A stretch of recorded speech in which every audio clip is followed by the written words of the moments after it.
So hey guys, welcome back to channel. कैसे हो आप सब? आई होप कि आप सब सेफ होगे। Welcome back to the MBBS world. और आज से हम एनाटमी फर्स्ट ईयर आपकी स्टार्ट कर रहे हैं, जिसमें हम सबसे पहले जनरल एनाटमी में यहाँ पे लेके चल रहा हूँ। ये जो यहाँ पे आपको 100% पहले यहाँ पे स्टार्टिंग में आपकी कॉलेज में यही पढ़ाई जाएगी, इसके बाद आपकी बाकी एक्सट्रीमिटीज स्टार्ट होंगी।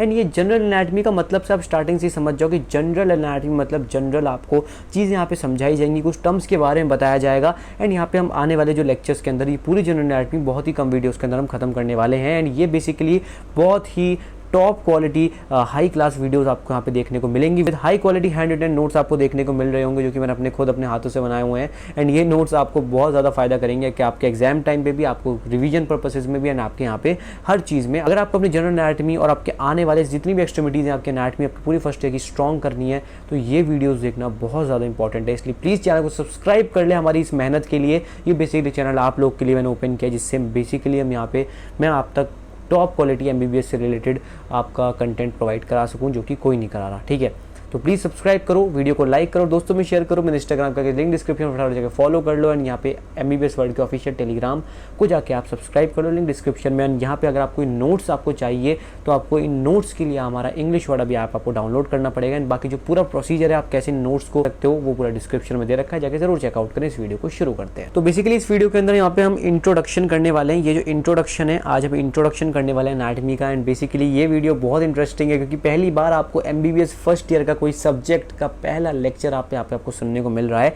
वो भी एनाटमी जैसा सब्जेक्ट, जो कि काफी टफ माना जाता है फर्स्ट ईयर के अंदर।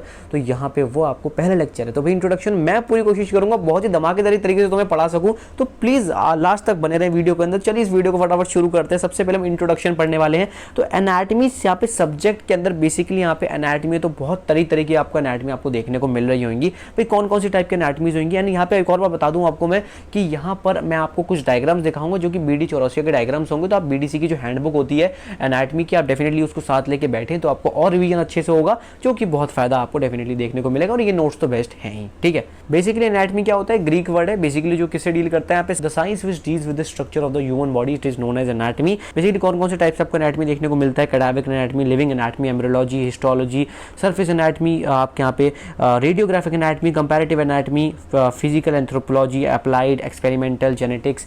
मैं आपको साथ साथ ये भी बताते चलूंगा कि क्या क्या आपके प्रूफ में आ सकता है, जो कि आपके बहुत ज़्यादा इंपॉर्टेंट है। बट बेसिकली इंट्रोडक्शन देना बहुत ज़्यादा इंपॉर्टेंट था, इसलिए मैं बेसिकली टॉपिक लेके चल रहा हूँ साथ साथ। ठीक है, सबसे पहले कैडावर एनाटमी की बात करूँ तो आप कैडावर भी अपनी डायसेक्शन हॉल में अभी तक मैं नहीं देखा, तो डेफिनेटली देखोगे तो आपको वहाँ पे देखता हूँ आपको कैसा फील होता है, वो आप मुझे प्लीज़ कॉमेंट सेक्शन में बताना। इसके ऊपर मैं एक सेपरेट वीडियो डेफिनेटली बनाने की कोशिश करूँगा। तो कैडावर एनाटमी के बेसिकली यहाँ पे डेड प्रिजर्व्ड बॉडी, बेसिकली यहाँ पे हम स्टडी कर रहे होते हैं dead preserved body. Cadaver anatomy के अंदर यहाँ पे डेड प्रिजर्व्ड बॉडी के ऊपर बेसिकली बात होती है। बेसिकली दो टाइप में डिवाइडेड होता है, regional anatomy, systemic anatomy. Regional anatomy basically आपकी एक्सट्रीमिटीज सारी होगी, जो कि हम आने वाले सेशंस में पढ़ेंगे। इसमें रीजनल एनाटमी को कैसे क्लासीफाई करोगे, अपर लिम, थोरैक्स, एब्डोमेन, लोअर लिम हो गया, हेड एंड नेक हो गया, है ना, ये सब बेसिकली यहाँ पे रीजनल एनाटमी के अंदर क्लासिफिकेशन होती है। सिस्टमिक एनाटमी, सिस्टम आपके बहुत सारे हो गए, रेस्पिरेटरी सिस्टम हो गया, कार्डियोवैस्कुलर सिस्टम हो गया, यूरोजेनिटल सिस्टम हो गया, डाइजेस्टिव सिस्टम, नर्वस सिस्टम, ये सारे जितने भी टाइप के सिस्टम है ये सब आपके सिस्टमिक एनाटमी के अंदर बेसिकली आते हैं। लिविंग एनाटमी के अंदर क्या होता है, लिविंग एनाटमी के अंदर आपको चार टर्म्स देखने को मिल रही होंगी। चार टर्म्स कौन कौन सी है, वो आपको इंस्पेक्शन है, पैल्पेशन है, प्रिकर्शन है एंड ऑस्कल्टेशन है। ये सारी ये जो चारों टर्म्स हैं, आप आने वाले सेशंस में इनका मीनिंग भी समझ रहे होगी, जो कि काफ़ी ज़्यादा यूजफुल रहता है। अभी बेसिकली आप इनके टर्म्स याद कर सकते हैं, इंस्पेक्शन, पैल्पेशन, प्रिकर्शन एंड ऑस्कल्टेशन। ठीक है, फिजिकल एग्जामिनेशन के अंदर हम इंस्पेक्शन कर रहे होते हैं। इंस्पेक्शन पहला स्टेप होता है। इंस्पेक्शन बेसिकली सिर्फ ओनली आप किसी बॉडी को देख रहे हो, to look at the person और a body part, it is known as inspection. अगर हम पैल्पेशन की बात करें, बेसिकली यहाँ पे फील करते हैं with the help of fingers या फिर हैंड्स। अगर हम फिजिकल एग्जामिनेशन कर रहे हो तो वो पैल्पेशन हम उसको बोलते हैं। अगर हम बात करें प्रिकर्शन की, method of tapping of the body parts with the use with the help of fingers या फिर हैंड, बेसिकली भी हम फिजिकल एग्जामिनेशन के अंदर यूज करते हैं। लिविंग एनाटमी के अंदर चीजें आ रही हैं, मैं आपको एक ओवरव्यू का टर्म बता रहा हूँ बस। ठीक है, थोड़ा हल्का हल्का मीनिंग बता रहा हूँ। अगर आपको इसमें और समझना है तो आप आने वाली वीडियोस में इसका और अच्छे से मीनिंग समझ रहे होगे। लास्ट अगर टर्म बात करें ऑस्कल्टेशन, तो ऑस्कल्टेशन यहाँ पे आप sounds, different type of sounds आप सुन रहे होते हो, साउंड सुन रहे होगे during the physical examination. And auscultation के बारे में हम और भी आगे डिस्कस कर रहे होंगे जब आने वाले टॉपिक्स हम ले रहे होंगे।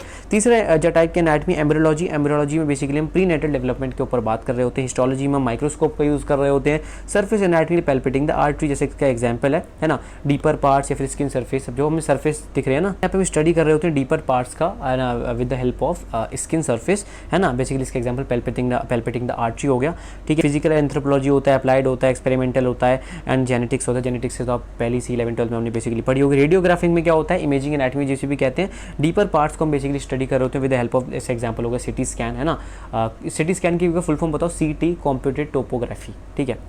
कंपैरेटिव एनाटॉमी अदर एनिमल्स यहाँ पे कंपेयर कर रहे होते हैं ना, से कंपेयर करना, और उसके अकॉर्डिंग यहाँ पे हम एनाटॉमी को स्टडी कर रहे होते हैं। तो बेसिकली एक ओवरव्यू था सारी टाइप्स के एनाटॉमी का, जो कि तुम ऑलरेडी समझ चुके होगे। बहुत ज़्यादा इंपॉर्टेंट बात पता है क्या है, पोजीशंस के बारे में बहुत ज़्यादा चीज़ इंपॉर्टेंट है भाई।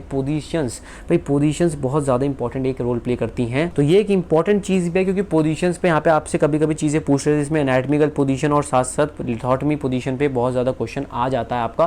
तो ये आपको अच्छे से पता होना चाहिए। एनाटॉमिकल पोजीशन अगर मैं आपको एक बार दिखा दूँ तो फटाफट से देख लेते हैं एनाटॉमिकल पोजीशन कैसी दिखती है। आप ये देख सकते हो, this is anatomical position and BD84 के बेसिकली डायग्राम है। थोड़ा पुराने एडिशन है, आपके एडिशन में एक नया डायग्राम होगा, बट ये जो एडिशन मुझे मिला है वो सिर्फ इमेजेस दिखाने के लिए आपको यहाँ पे यूज़ कर रहा हूँ। बाकी मैंने इसको नोट्स में इंक्लूड करने की डेफिनेटली कोशिश करूँगा, बट अभी फिलहाल हम पढ़ रहे हैं तो यहाँ पे हम समझ सकते हैं। दिस इज एनाटॉमिकल पोजीशन, आप देख सकते हो। ये पहले एक बार देख लो आप, है ना, अपनी आंखों से एक बार देख लो, फिर हम इसके पॉइंट्स के ऊपर बात करते हैं, ठीक है। आओ पॉइंट्स के ऊपर डिस्कस करें। बॉडी यहाँ पे इरेक्ट है, बॉडी इरेक्ट है, ears are levelled up, ears हमारे यहाँ पे लेवल्ड अप है, शोल्डर्स आर रिलैक्स, शोल्डर मेरे रिलैक्स है बिल्कुल, arms resting towards the medial side और लेटरल साइड के बारे में जस्ट अभी हम आगे इंट्रोडक्शन इसी वीडियो लेक्चर में पढ़ने वाले हैं, ध्यान से सुन लो। फिंगर्स पॉइंटिंग डाउनवर्ड, देखो फिंगर्स पॉइंटिंग डाउनवर्ड, यहाँ पे डाउनवर्ड की तरफ यहाँ पे फिंगर्स पॉइंट कर रहे हैं, देखो आर्म्स रिलैक्स्ड हैं, ईयर्स आर लेवल्ड अप। और क्या क्या चीजें हैं, पाम फेसिंग फॉरवर्ड, आप देख सकते हो यहाँ पे जो पाम है इनका फेसिंग फॉरवर्ड, जैसे बिल्कुल आगे बेसिकली फेस फॉरवर्ड कर रहा है। और क्या क्या चीजें पॉइंट्स है, lower limb parallel to the each other, basically यहाँ पे पैरेलल है, लोअर लिम्ब तो ऑलरेडी यहाँ पे पैरेलल है एक दूसरे के, ठीक है। टोज फेसिंग फ्रंटवर्ड्स, ठीक है, टोज हमारे बेसिकली फ्रंटवर्ड यहाँ पे फेस कर रहे हैं। तो ये जो कुछ पॉइंट्स है एनाटॉमिकल पोजीशंस के पॉइंट्स है, आपको पता होने चाहिए। एंड ये बहुत कभी कभी आ जाता है कि यहाँ पे एनाटॉमिकल पोजीशन को आप डिफाइन करो, तो यही आपको की पॉइंट्स लिखने हैं। ऊपर से लेके चलोगे और आप नीचे तक आ जाओगे तो आपको सारी चीज़ पता लग जाएगी, ठीक है। हाँ, हमने ईयर्स से लेके चले, हम टोज तक गए, ठीक है। ऐसे ही पॉइंट्स में आप लिखना, तो और टीचर पे अच्छा इंप्रेशन अच्छा पड़ेगा, ठीक है। सुपाइन पोजीशन की बात करते हैं, पहले सुपाइन पोजीशन आपको पहले दिखा दूं। आओ देखो सुपाइन पोजीशन आप देख सकते हो, यहाँ पे बंदा लेटा हुआ है, बंदा यहाँ भी लेटा हुआ है, पर यहाँ दोनों में डिफरेंस क्या है, ये सुपाइन पोजीशन है, ये मेरी प्रोन पोजीशन, तो भाई क्या अंतर है। आओ सुपाइन पोजीशन की बात करते हैं। Body lying on the back, supine position में body lying on the back, आप देख सकते हो बैक पे बेसिकली लाई कर रहा है बंदा, जैसे हम सोते हैं, ठीक है। आर्म्स बाय साइड, यहाँ पे आर्म्स इसकी देखो साइड पे है, ठीक है। तीसरी चीज क्या है, पाम्स फेसिंग फॉरवर्ड, देखो palm are facing forward, palm face forward कर रहे हैं, यहाँ पे देख सकते हो आप। और चौथा क्या है, फीट अप टुगेदर, फीट तो अप टुगेदर ऑलरेडी है। तो ये चीजें आपकी सुपाइन पोजीशन की चीजें हो गई। मेन क्या है यहाँ पे, लाइंग ऑन द बैक हो गया, ठीक है। दूसरी बात करते हैं प्रोन पोजीशन की। प्रोन पोजीशन क्या है, body lying on the chest and the abdomen, बस इसमें यही एक एक्स्ट्रा फीचर है कि जो बॉडी यहाँ पे चेस्ट एंड एब्डोमेन के ऊपर बेसिकली लाई करती है, ये यहाँ पे एडिशनल फीचर आपको देखने को मिल रहा होता है। आई होप कि तुम्हें ये एक चीज़ समझ में आती जाती है। तो कोई बुक पढ़ना है, बुक मैं मना नहीं कर रहा किसी को पढ़ने के लिए, बट हमें क्या है, ये नोट्स तुम्हें जो पॉइंट्स मेन प्रोवाइड करते हैं वो बहुत इंपॉर्टेंट है, ठीक है। आओ लिथोटमी पोजीशन के ऊपर बात करते हैं, बहुत ज़्यादा इंपॉर्टेंट पोजीशन है, ये कभी कभी चीज़ें पूछ लेते हैं, एनाटॉमिकल लिथोटमी पोजीशन पूछा जाता है, ठीक है। एक बार लिथोटमी पोजीशन तुम्हें दिखा दूँ मैं। लिथोटमी पोजीशन कुछ इस तरीके से दिखती है, तो हम देख सकते हैं आप लिथोटमी पोजीशन को। बेसिकली यहाँ पे डिलीवरी और बेबी की समय में यहाँ यूज होती है। Person lies on the supine, ठीक है, सुपाइन में बेसिकली लाई करता है। बटक्स और at the edge of the table, आप देख सकते हो buttocks at the edge of the table है यहाँ पे, ठीक है। और क्या चीज़ है, hips and knees are semi flexed, ठीक है, hips and knees are semi flex. Flexion extension के बारे में जस्ट हम अगले टॉपिक की पढ़ने वाले हैं, अभी याद कर लो। सेमी फ्लेक्स पूरी तरह से फ्लेक्स नहीं है, they are kind of a flex, semi flexed, ठीक है। थाइज आर एबडक्टेड, एबडक्शन फिर अभी हम आगे पढ़ने वाले हैं। वही ने बोला एनाटॉमी पता है क्या है, तुम्हें चीज़ों को समझना पड़ेगा। आगे आने वाले आपके लेक्चर्स में एबडक्शन, एडक्शन, फ्लेक्शन, एक्सटेंशन का यूज़ होगा, बट अगर आपने ये इंट्रोडक्शन नहीं पढ़ा होगा तो तुम्हें आगे दिक्कत होगी। तो ये वीडियो देखनी बहुत ज़रूरी है। लेग्स आर स्ट्रैप्ड, देख सकते हो लेग्स यहाँ पे ऑलरेडी यहाँ पे स्ट्रैप्ड हैं।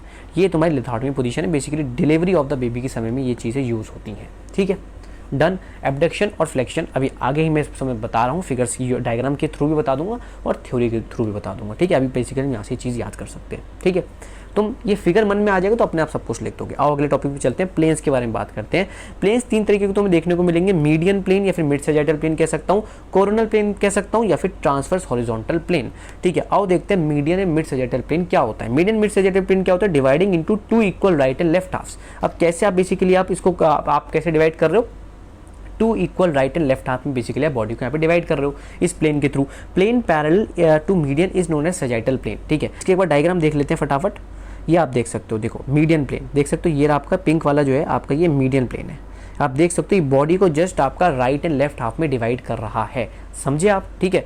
और इसमें क्या इंपॉर्टेंट बात करी गई है कि plane parallel to median plane, median plane की जो पैरेलल वाला अगर प्लेन होगा उसको मैं बोलता हूँ सजाइटल प्लेन। तो इस पर भी कभी कभी यहाँ पे एमसीक्यू पूछ लेता है कि मीडियन प्लेन के पैरेलल कौन सा प्लेन होता है, सजाइटल प्लेन होता है। ठीक है, समझ गया। Right and left equal half में डिवाइड हो रहा है, इक्वल हाफ में। आपको मैंने प्लेन दिखा भी दिया, ये पिंक वाला आपका मीडियन प्लेन हो गया। ठीक है, और दूसरी बात करते हैं कोरोनल प्लेन क्या होता है, राइट एंगल्स टू सजाइटल और median plane, right angle to sagittal या फिर मीडियन प्लेन। इस मीडियन प्लेन के राइट एंगल में बेसिकली यहाँ पे हम इसको हम प्लेन को जिसको हम बात करेंगे वो होगा हमारा कोरोनल प्लेन। और ये कैसे कैसे डिवाइड कर रहा है, एंटीरियर या पोस्टीरियर में डिवाइड कर रहा है बॉडी को। एंटीरियर मतलब आगे, पोस्टीरियर मतलब पीछे, आगे या पीछे में। डायग्राम में देखते हैं कोरोनल प्लेन को, ये रहा कोरोनल प्लेन, ये रहा, देखो देख सकते हो। ये जो है ये पिंक वाले की तो परपेंडिकुलर है ना 90 डिग्री पे, 90 डिग्री पे है ये तो बिल्कुल 90 डिग्रीज पे है। और ये कैसे डिवाइड कर रहा है, देखो बॉडी को इस तरीके से मान लो, मतलब ये देख लो ऐसे, ये प्लेन मीडियन प्लेन तो ऐसा हो गया, ये ऐसा हो गया कोरोनल प्लेन, मतलब ये आगे और पीछे में डिवाइड कर रहा है, ये आगे वाली बॉडी और इसके एक पीछे वाली बॉडी। ठीक है, एंटीरियर एंड पोस्टीरियर, समझ गए। तीसरा ट्रांसवर्स या फिर हॉरिजॉन्टल प्लेन, ये क्या होता है, plane at right angle to both sagittal and coronal plane. Okay, ये जो प्लेन है मेरा, ये कोरोनल प्लेन और सजाइटल प्लेन। सजाइटल प्लेन कौन सा था, जो मीडियन प्लेन का पैरेलल था ना, मीडियन प्लेन के पैरेलल और सजाइटल प्लेन। तो जो प्लेन यहाँ पे राइट एंगल प्लेन दोनों प्लेन्स के, coronal as well as sagittal या फिर आपका यहाँ पे मीडियन सजाइटल, जो भी आप बोलो। ठीक है, इसको मैं बोलूंगा बेसिकली ट्रांसवर्स हॉरिजॉन्टल प्लेन। और ये आपका डिवाइड करता है अपर एंड लोअर आपके पार्ट्स में बॉडी को। ठीक है, देख सकते हैं आप, ये रहा ट्रांसवर्स प्लेन, ये रहा, देखो ये रहा, ये जो प्लेन है ये मेरा इस मीडियन प्लेन पे यहाँ पे पिंक वाले इसके भी 90 डिग्री पे, और ये जो कोरोनल प्लेन है ये इसके भी 90 डिग्री में, ये वाला जो प्लेन है। और ये मेरा अपर पार्ट और लोअर पार्ट बेसिकली डिवाइड करता है बॉडी को। आई होप कि तुम्हें ये प्लेन समझ में आ गए होंगे तीनों, बहुत प्यार से मैंने बहुत इंटरेस्टिंग में तुम्हें चीज़ समझाई है। ठीक है, fundamental positions versus anatomical position, इसके ऊपर कभी कभी क्वेश्चन पूछते हैं कि फंडामेंटल पोजीशन और एनाटॉमिकल पोजीशन में सबसे बड़ी बात क्या है। एनाटॉमिकल पोजीशन के सारे तुम्हें कीवर्ड समझा दिए। फंडामेंटल पोजीशन क्या था, palms are facing the body. जो मेरे फंडामेंटल पोजीशन में बस एक यहाँ पे एक्स्ट्रा चीज़ होती है कि जो मेरे पाम्स होते हैं वो मेरे बॉडी की तरफ फेस करते हैं। जैसे हम नॉर्मल खड़े होते हैं, हम कभी ऐसे तो नहीं खड़े होते ना, ऐसे खड़े हो गए हम, है ना, ऐसे हाथ आगे करके, ऐसे तो नहीं होते कभी, हम ऐसे होते हैं कि हमारे हमेशा हाथ ऐसे रहते हैं नीचे की तरफ, है ना, और वो जो पाम होते हैं हमारे बॉडी की तरफ फेस करता है। बस ये यहाँ पे डिफरेंस है fundamental position as well as anatomical position में। सेंटर ऑफ ग्रेविटी, बेसिकली यहाँ पे सेंटर ऑफ ग्रेविटी क्या होती है, यहाँ पे तीनों कार्डिनल प्लेन्स हमारे इंटरसेक्ट करते हैं, उसको बेसिकली हम सेंटर ऑफ ग्रेविटी कहते हैं। आओ कुछ टर्म्स के बारे में बात करते हैं, जो मैंने तुम्हें टर्म्स ऑलरेडी बोला था कि इन टर्म्स के ऊपर तुम्हें आगे बहुत जगह यूज होगा, तो वो बहुत इंपॉर्टेंट टर्म्स है, तो इसको तुम्हें अच्छे से समझना है। डायग्राम में दिखाऊंगा पर वैसे भी तुम्हें अच्छे से समझना है। देखो सबसे पहले अगर मैं टर्म्स की बात करूँ, सबसे पहले आता है वेंट्रल। वेंट्रल या फिर इसको बोल सकते हो एंटीरियर, ऑलरेडी तुम समझा जाओगे। एंटीरियर मतलब आगे, ए से एंटीरियर, ए से आगे। डॉर्सल मतलब पोस्टीरियर, पी से पोस्टीरियर, पी से पीछे। ठीक है, एंटीरियर पोस्टीरियर, समझ गए। मीडियन मतलब close to the median plane. Median plane तो मैं ऑलरेडी समझा चुका हूँ। मीडियन प्लेन क्या, जो equal right and left half में डिवाइड करता है। कोई भी चीज़ अगर मीडियल है तो वो मीडियन प्लेन के पास है। लेटरल मतलब away from the median plane, है ना। अगर ये मेरा यहाँ पे मीडियन प्लेन है, कोई भी चीज़ अगर मीडियल है तो वो मीडियन प्लेन के पास है। कोई भी चीज़ लेटरल है तो वो मीडियन प्लेन से अवे है, समझ गए, away from the median plane. Proximal क्या होता है, close to the head end of the body. Head end of the body के पास जो चीज़ है, देखो यहाँ पे देखो प्रोक्सिमल यहाँ पे लीजिए लिखी हुई है। मान लो अगर यहाँ से मैं देखूँ तो ये head end of the body की तरफ बेसिकली जो चीज़ है वो प्रोक्सिमल हो गया। डिस्टल क्या हो गया, head end of the body से अलग हो गया, है ना, close to the lower end of the trunk. ठीक है, डिस्टल क्या होता है, close to the lower end of the trunk. ठीक, सीधी सी बात है। ठीक है, अब सुपरफिशियल मतलब हो गया क्लोज टू द स्किन, जो जैसे स्किन, जैसे सुपरफिशियल टू स्किन, मतलब स्किन के बहुत पास है, सुपरफिशियल है। डीप मतलब अवे फ्रॉम द स्किन, जो चीज़ अंदर से हमारे डीपर स्किन में चली गई, और इसी बात है डीप है। सुपरफिशियल मतलब स्किन के पास है वो। इप्सिलेटरल मतलब सेम साइड, जैसे इसका एग्जाम्पल क्या होगा, राइट हैंड राइट लेग, हम दोनों की इप्सिलेटरल चीज़ हो गई, है ना, एक साइड की चीज़ हो गई, right hand right leg. Contralateral क्या होता है, जस्ट अपोजिट हो गया, है ना, मान लो राइट हैंड लेफ्ट लेग, ऐसे बात करते हैं। इमेजिनेशन क्या होता है, प्रोजेक्शन इनसाइड। इमेजिनेशन क्या होता है, प्रोजेक्शन आउटसाइड। ये नॉर्मल सी ऐसी बात है जो तुम्हें पता होनी चाहिए। आई होप कि तुम्हें समझ में आ गया होगा। बीडीसी में सारे यहाँ पे डायग्राम्स में ऑलरेडी दे रखे हैं। सुपरफिशियल डीप हो गया, इमेजिनेशन और इमेजिनेशन हो गया। देखा, प्रोजेक्शन इनसाइड हो गया इमेजिनेशन, प्रोजेक्शन आउटसाइड हो गया इमेजिनेशन। आई होप कि तुम ये चीज समझ में आओगे। ठीक है, बेसिकली यहाँ पे palmar and dorsal respect of palm यहाँ पे कभी कभी बोलते हैं, तो ये ईटिंग में यूज होता है। तो अगर पूछे कौन से रिस्पेक्ट यहाँ पे मैंने ईटिंग में यूज होता है, तो पाल्मर एंड डॉर्सल रिस्पेक्ट। ठीक है, बहुत इंपॉर्टेंट टर्म्स यहाँ पे रिलेटेड टू बॉडी मूवमेंट्स। सबसे पहले ग्लाइडिंग मूवमेंट्स होते हैं। ग्लाइडिंग मूवमेंट्स में बेसिकली यहाँ पे कोई एंगल डिक्रीज नहीं हो रहा होता किसी भी बोन के बीच में ना। बोन की जो बोनी मूवमेंट्स होते हैं, ग्लाइडिंग मूवमेंट्स के अंदर जो बोनी मूवमेंट्स होते हैं, उसमें बेसिकली यहाँ पे एंगल यहाँ पे रिड्यूस नहीं हो रहा होता। बेसिकली जो यहाँ पे मेन यहाँ पे इंपॉर्टेंट मूवमेंट है वो हमारा एंगुलर मूवमेंट है। एंगुलर मूवमेंट्स के अंदर बहुत सारी चीज़ें आती हैं, जिसमें flexion, extension, lateral flexion, abduction, adduction, जो मैंने बोला था बहुत जगह यूज हुआ है ना। ये सारी चीज़ें आती हैं। ये बहुत इंपॉर्टेंट टर्म्स है। अगर तुमने ये अभी समझनी, और समझना इंपॉर्टेंट ही है, तुम अभी नहीं समझोगे तो एनाटॉमी ऊपर से जाने वाली है आगे। ठीक है, इसलिए बेसिकली ये हमारा लास्ट टॉपिक ये वैसे है ना, इसको हम अच्छे से लेके चलते हैं। फ्लेक्शन क्या होता है, फ्लेक्शन होता है decrease in the angle between the articulating bones. हम एंगल यहाँ पे डिक्रीज कर रहे हैं बिटवीन द आर्टिकुलेटिंग बोन्स। यहाँ पे अगर मैं फ्लेक्शन की बात करूँ तो आर्टिकुलेटिंग बोन्स के बीच में, है ना, हमारा जो एंगल है वो ये डिक्रीज हो रहा है, देख रहे हो डिक्रीज हो रहा है, ये एंगल है, ये angle this is the angle, ये बेसिकली डिक्रीज हो रहा है। अगर मैं यहाँ पे एक एग्जांपल लेके चलूँ, यहाँ पे दिखाऊँ तुम्हें, अगर तुम यहाँ पे दिखाना चाहूँ तो अब ये देख सकते हो, यहाँ पे जो मेरा एंगल है ये आर्टिकुलेटिंग दो बोन्स के बीच में डिक्रीज हो रहा है, decrease in the joint angle, तो इसको मैं बोलता हूँ फ्लेक्शन। एक्सटेंशन जो होता है जस्ट उल्टा होता है, यहाँ पे इंक्रीज होता है in the angle between, extension हो गया, ठीक है, देख सकते हो, this is the extension, this is the extension, देख सकते हो, ये देख मेरा फ्लेक्शन कम हुआ एंगल, ये एकदम से एंगल बढ़ गया, देख रहे हो। तो अगर एंगल कम हो रहा है बिटवीन द आर्टिकुलेटिंग यहाँ पे बोन्स या फिर यहाँ पे जॉइंट एंगल की बात करूँ तो दिस इज फ्लेक्शन, एंगल बढ़ रहा है, दैट इज एक्सटेंशन। समझ गए बात। लेटरल फ्लेक्शन क्या होता है, movement of trunk sideways to right या left at the waist. Basically इसके एग्जांपल से तुम याद कर सकते हो, हम ईयर को जब यहाँ पे हम शोल्डर के पास लाते हैं तो उसका एग्जांपल यहाँ पे उसका मतलब वो लेटरल फ्लेक्शन का एग्जांपल है ना। तो बेसिकली यहाँ पे ये तुम्हारे मेन जो टर्म्स है फ्लेक्शन एक्सटेंशन है, और एबडक्शन एडक्शन में बहुत ज़्यादा यूज होता है भाई। एडक्शन का मतलब क्या होता है, movement of bone towards the mid line हमें पता है, तो movement of bone towards the mid line. अब देखो डबल डी आ रहा है तो याद रखो एडिक्शन होती है ना किसी चीज़ से, है ना, तो मतलब एडिक्शन मतलब हम उसके करीब रहते हैं, मतलब पास, तो एडक्शन मतलब पास, मिड लाइन के पास आना, that is known as adduction. देख सकते हो तुम, ये जो हाथ ही एडक्टेड है, देखो अगर मैं इसको यहाँ मूव कर रहा हूँ दैट इज हम एडक्शन कर रहे हैं, है ना। अगर हम इसको दूर मूव कर रहे हैं, ये मेरी मिड लाइन है ना, अगर मैं इससे दूर मूव कर रहा हूँ, मिड लाइन से दूर मूव कर रहा हूँ, दैट इज एबडक्शन। जस्ट उल्टा हो गया एबडक्शन, अगर मैं इसको मिड लाइन से दूर मूव कर रहा हूँ, समझ गए। Movement of bone towards the mid line that is known as adduction. Double D याद रखना, डबल डी मतलब एडिक्शन से याद रखो एडक्शन को, और एडिक्शन मतलब पास रहना, जोड़े रहना उस चीज़ से, आदत ना छूटना, पास रहना बस, तो मतलब मिड लाइन के पास हूँ। अगर मैं उससे दूर जा रहा हूँ जस्ट उल्टा, that is known as abduction. समझ गया। रोटेशन की बात करें, रोटेशन में क्या दो चीज़ होती हैं, मीडियल रोटेशन और लेटरल रोटेशन। फिर से मीडियल और लेटरल मतलब तुम्हें ऑलरेडी पता है। मीडियल रोटेशन मतलब anterior surface towards the mid line, anterior surface toward the mid line, और लेटरल रोटेशन मतलब यहाँ पे तुम्हारा anterior surface away from the mid line, ठीक है। वही मिड लाइन से रिलेटेड सारी चीज़ें बात हो रही हैं, एंड मिड लाइन भी आपकी हर चीज़ पे डिपेंड करती है। मान लो अगर मैं यहाँ पे फिंगर की हैंड की बात करूँ तो यहाँ पे मैं जो मिड लाइन लूँगा वो ये लूँगा, ठीक है, ये लूँगा हाथ। फिर जो मेरी इस वाली फिंगर का ये वाला साइड होगा वो क्या होगा, वो लेटरल पे है, वो लेटरल ही होगा, और ये होगा मीडियल साइड, ठीक है, क्योंकि मैंने ये मिड लाइन ली है। समझ रहे हो, ये बहुत इंपॉर्टेंट चीज़। तो हर एक चीज़ का आप मिड लाइन यहाँ पे चीज़ ले, जैसे बॉडी की मिड लाइन आपको पता है। सर्कमडक्शन क्या होता है, सर्कमडक्शन हो गया combination of all this movements, extension, abduction, flexion, adduction, ये सारे जो मूवमेंट्स का जो आप सम अप कर दोगे, कॉम्बिनेशन कर दोगे, उस मूवमेंट को मैं सर्कमडक्शन का नाम दूंगा। आई होप कि तुम्हें ये चीज़ समझ में आ गई हो। तो बेसिकली ये कुछ की मूवमेंट्स थे और ये कुछ की चीज़ें थी, कुछ स्पेशल मूवमेंट्स भी होते हैं ना, तो ये कुछ यहाँ पे आपके की मूवमेंट्स थे जो कि आपको पता होने चाहिए। एंड आई होप कि तुम साथ में अपनी बीडीसी लेके बैठे होगे तो तुम्हें और समझ में आ रहा होगा चीज़ें, एक तुम्हें ओवरव्यू पता लग गया होगा और तुम्हें समझ में आ गया कि हाँ मुझे ये चीज़ इंपॉर्टेंट पढ़नी है इस चैप्टर में, है ना, इंट्रोडक्शन वाले चैप्टर में, तो ये तुम्हें चीज़ें पढ़नी है। Plane at right angle to the long axis of the body is called. Long axis of the body के जो प्लेन यहाँ पे राइट एंगल में है उसमें प्लेन को क्या कहूँगा, that is known as transverse से हॉरिजॉन्टल प्लेन। जस्ट एक क्वेश्चन था इसलिए मैंने ऐड कर दिया, क्योंकि यहाँ पे इस क्वेश्चन में थोड़ा डाउट रहता है लोगों को, इसलिए मैंने यहाँ पे ऐड कर दिया, तुम इसको याद कर सकते हो, ठीक है। बाकी तुम्हें पता ही है ट्रांसफर से फिर हॉरिजॉन्टल प्लेन जो होता है वो एक ऐसा प्लेन है जो कि राइट एंगल पे होता है दोनों प्लेन्स के। कौन से, चाहे वो सजाइटल प्लेन हो चाहे वो कोरोनल प्लेन हो, इन दोनों के जो राइट एंगल पे प्लेन होता है वो होता है मेरा ट्रांसफर्स या फिर हॉरिजॉन्टल प्लेन। तो इस क्वेश्चन का आंसर भी यही है, ठीक है। आई होप कि तुम्हें ये वाला जो इंट्रोडक्शन वाला लेक्चर तुम्हें समझ में आया होगा। मैंने कोशिश यही करी है तुम्हें अच्छे से मैं कम समय में चीज़ों को समझा सकूं। आई होप कि तुम्हें शॉर्ट वीडियो, इन्फॉर्मेटिव वीडियो पसंद आई होगी। अगले लेक्चर में मिलते हैं गाइस, जिसमें हम बोन्स के बारे में पढ़ रहे होंगे, एंड बोन्स एक बहुत ज़्यादा इंपॉर्टेंट टॉपिक है, एंड जिसके बाद जॉइंट्स भी एक बहुत ज़्यादा इंपॉर्टेंट टॉपिक है। तो अब से आपकी जो मेहनत है एमबीबीएस की वो स्टार्ट हो गई गाइस। तुम्हें कुछ नहीं करना, चैनल को सब्सक्राइब करके रखना है। मैं तुम्हारे लिए ऐसे ही बहुत प्यारी प्यारी हाई क्वालिटी कंटेंट लेके आऊँगा, तुम्हें बहुत फायदा होगा। इसके नोट्स अगर चाहिए, उसका जो पूरा प्रोसीजर है वो डिस्क्रिप्शन में दे रखा है, या मैंने अपने और जो पूरा प्रोसीजर है वो मैंने टेलीग्राम पे भी डाल दिया, तो तुम जाके सब्सक्राइब कर लो उसको, बाकी डिस्क्रिप्शन भी चेकआउट कर सकते हो।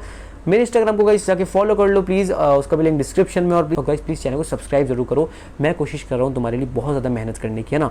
मैं तुम्हारी पूरी एनाटॉमी कवर अप करा रहा हूँ, तुम्हें बस सब्सक्राइब करके रखना, बेल नोटिफिकेशन ऑन करके रखना, दोस्तों में शेयर कर दो। मिलते हैं नेक्स्ट वीडियो में, नेक्स्ट लेक्चर के अंदर जनरल एनाटॉमी के, और इसकी प्लेलिस्ट बना दूंगा। सपोर्ट पूरा करो, धमाका कर देंगे, फोड़ देंगे। कभी ऐसा नहीं फील होगा पूरे फर्स्ट ईयर के अंदर तुम्हें कि यार बहुत ज़्यादा पढ़ना पड़ रहा है ना, बस तुम मेरी वीडियोज़ देखते रहो, पढ़ते रहो, थोड़ा थोड़ा ऐसे निकलेगा चुटकी बजा के, है ना। मिलते हैं नेक्स्ट वीडियो में, जब तक stay best, goodbye, bye bye.